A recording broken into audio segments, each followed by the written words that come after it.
terminons avec Marc-Antoine Jamet, secrétaire général du groupe LVMH, pour parler de luxe responsable. Bonjour. Bonjour. Merci d'être avec moi. C'est un pour plaisir. terminer en beauté.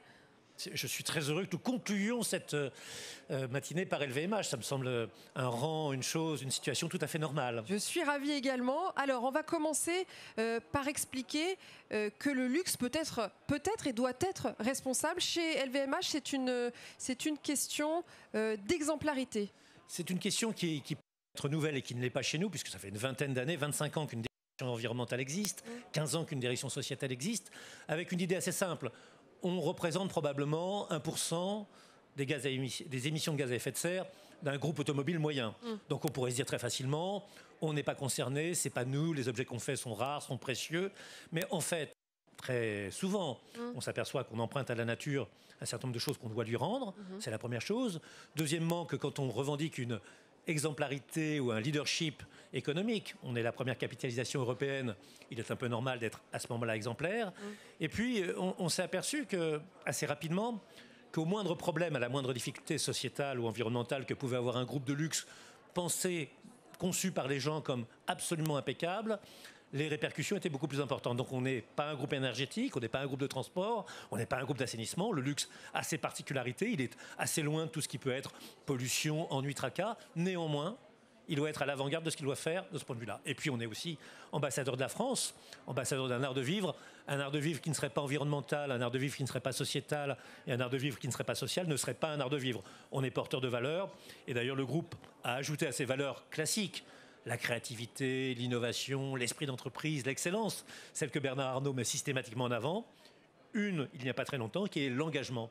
L'engagement dans la société, l'engagement à côté de nos salariés et l'engagement de nos salariés. Alors, vous l'avez dit, on parle d'excellence chez LVMH et notamment à travers un institut, l'Institut des métiers d'excellence. Exactement. On s'est aperçu d'une chose assez simple, c'est qu'un certain nombre de métiers, de savoir-faire, de traditions, elle aussi attachée à un art de vivre, elle aussi attachée à un environnement qui peut être civilisationnel, qui peut être culturel, disparaissait.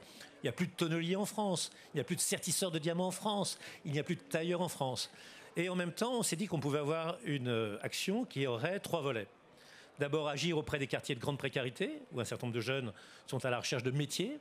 Et nos métiers sont des métiers qui attirent, qui fascinent et qui intéressent, ce qui n'est pas le cas de tous les métiers. On le voit quand on est à Clichy-sous-Bois, on le voit quand on est à Montfermeil, quand on fait des forums pour l'emploi. Il y a une longue file d'attente devant le stand d'LVMH. La deuxième chose, on s'est aperçu qu'on pouvait, au-delà d'aider les quartiers de grande pauvreté, ce qu'on appelle sécuriser l'amont, c'est-à-dire se retrouver dans 10 ans, dans 15 ans, avec des gens qui peuvent encore faire nos métiers.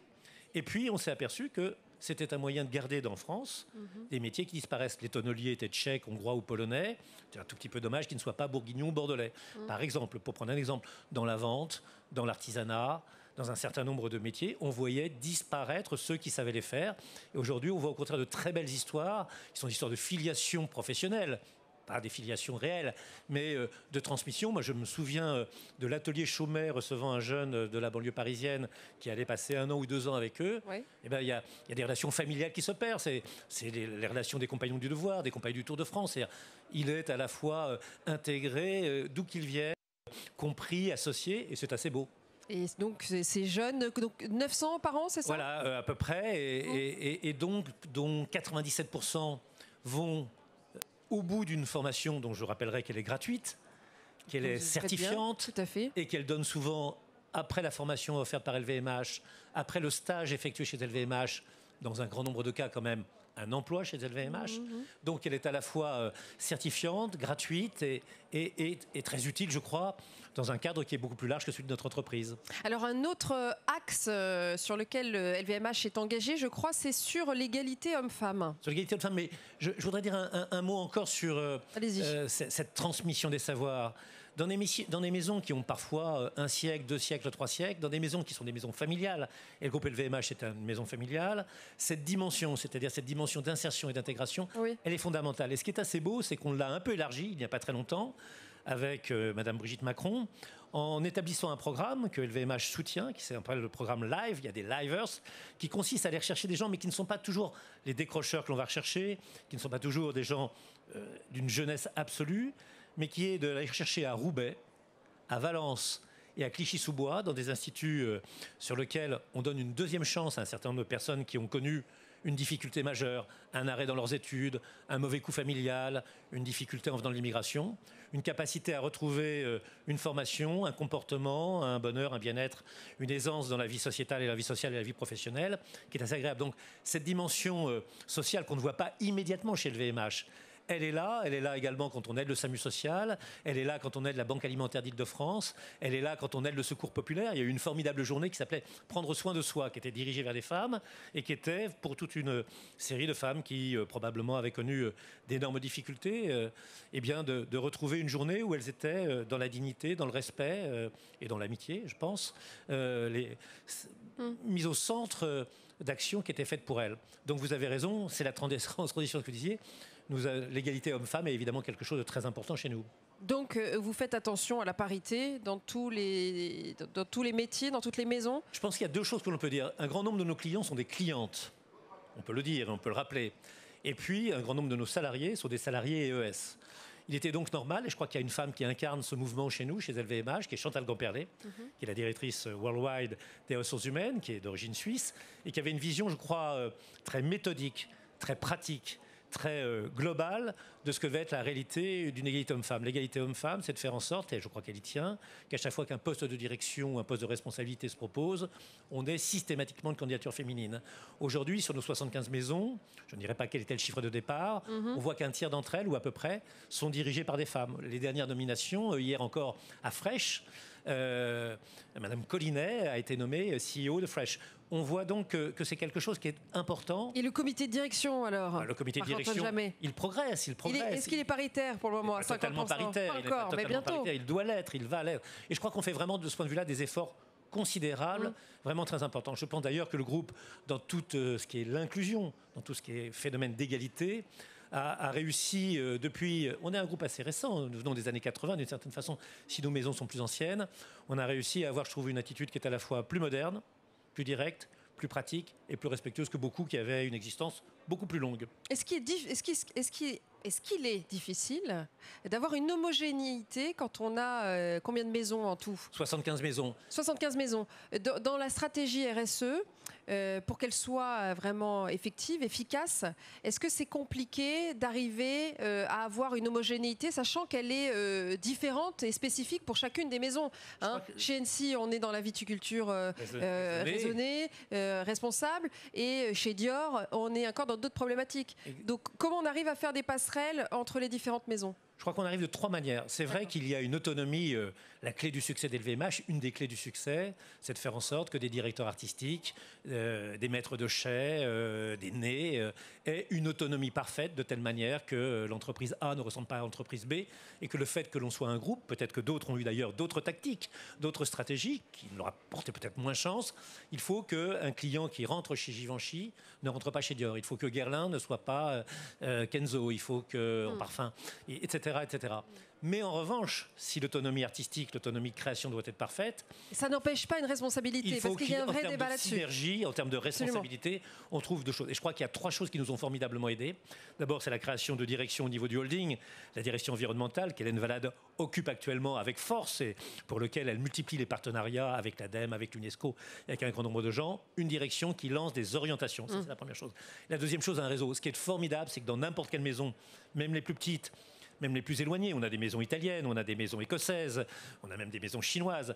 On a créé un correspondant RSE et un correspondant environnemental qui tous correspondent, diffusent les bonnes pratiques, échangent des informations. Et la troisième chose, c'est qu'on a signé un certain nombre de chartes qui maintenant est de texte soit extérieur, soit intérieur à la maison, qui maintenant engage toute la maison. Libre à elle ensuite de définir comment elles vont y arriver, mais quand on dit 50% d'émissions de gaz à effet de serre de moins en 2025, quand on dit étendu aux fournisseurs, au transport et à la logistique 50% de moins en 2030, c'est une consigne, c'est une orientation. Chaque maison se débrouille comme elle veut, mais elle y arrive. Donc, et puis 2030, c'est demain. Des orientations, des réseaux, une centralisation et une synergie pour ce qui n'est pas, évidemment, l'indépendance, l'autonomie de création des maisons qui, elle, doit rester fondamentale. Voilà, et un pôle recherche et développement et des innovations très fortes orientées vers toutes ces problématiques. Exactement.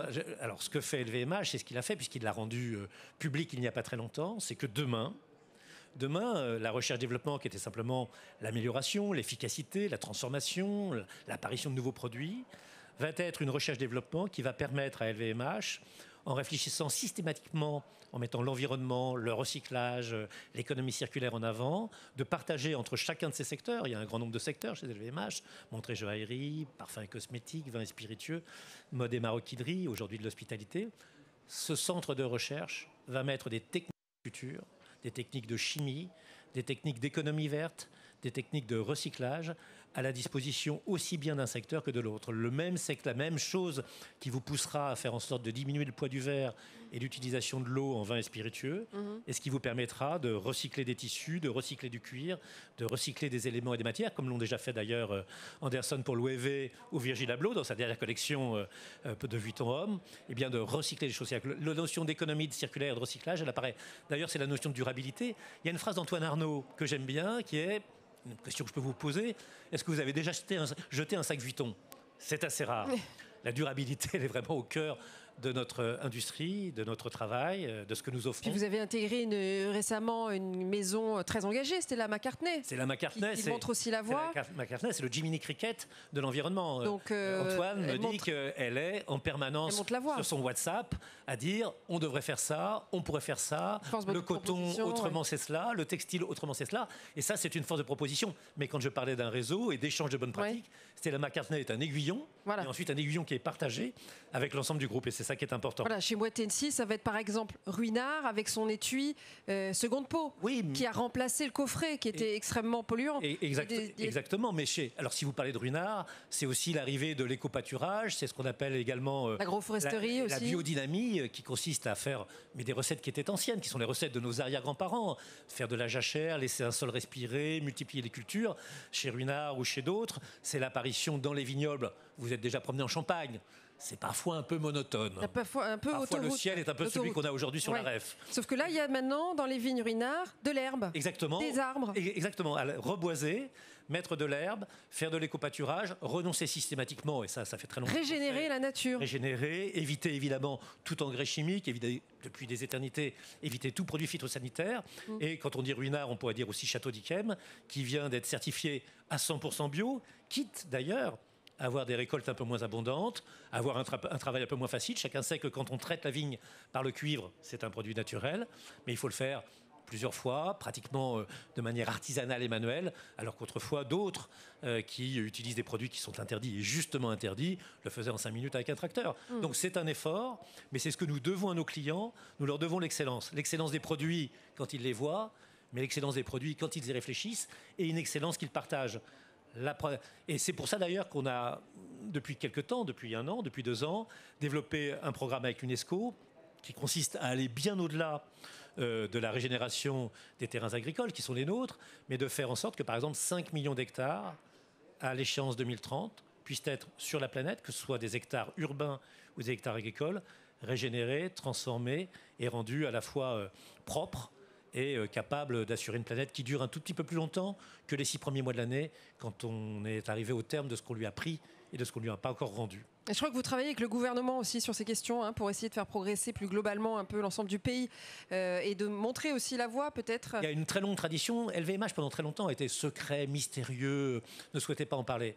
Mais c'est vrai par exemple que dans le protocole de Nagoya, nous avons été un partenaire du gouvernement pour définir les conditions de la biodiversité. C'est vrai que dans un certain nombre de travaux, et notamment par exemple de ce qui était un bilan carbone, on a trouvé la direction de l'environnement de LVMH il y a 20 ans maintenant pour définir avec l'ADEME ce qui était un bilan carbone.